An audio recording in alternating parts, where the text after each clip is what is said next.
because the child knows it's not acceptable to love this bad parent. And there are consequences if they do.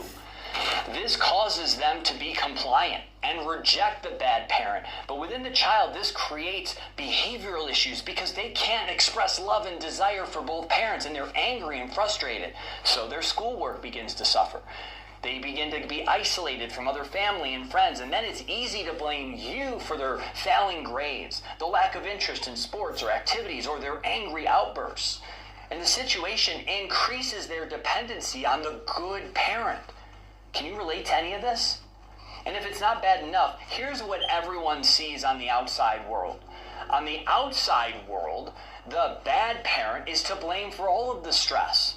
The child insists they don't want to see the bad parent to avoid the chaos. And the alienating parent insists that the child's wishes be taken seriously.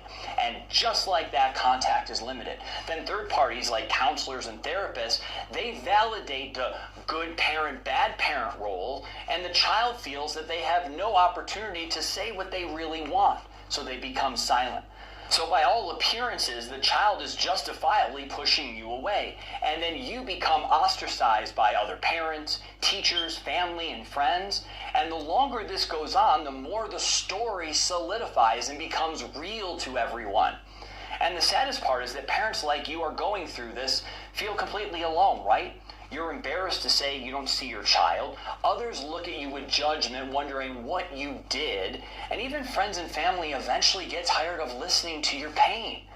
So it's lonely and isolating. And here's the harsh reality. Every single person you have sought out to help you with this problem is actually your biggest enemy, because they don't understand the very problem you face. Odds are you've invested thousands of dollars in legal fees and the outcome was not in your favor.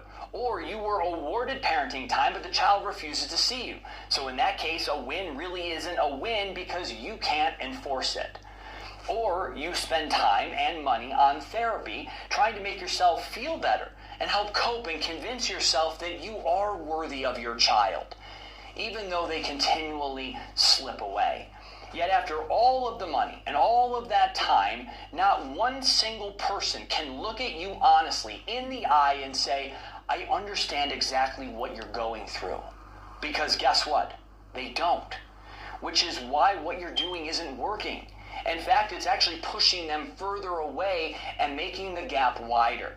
Because they're giving you solutions to a problem they don't understand. Which means they aren't solutions at all. And their limited understanding and their negative beliefs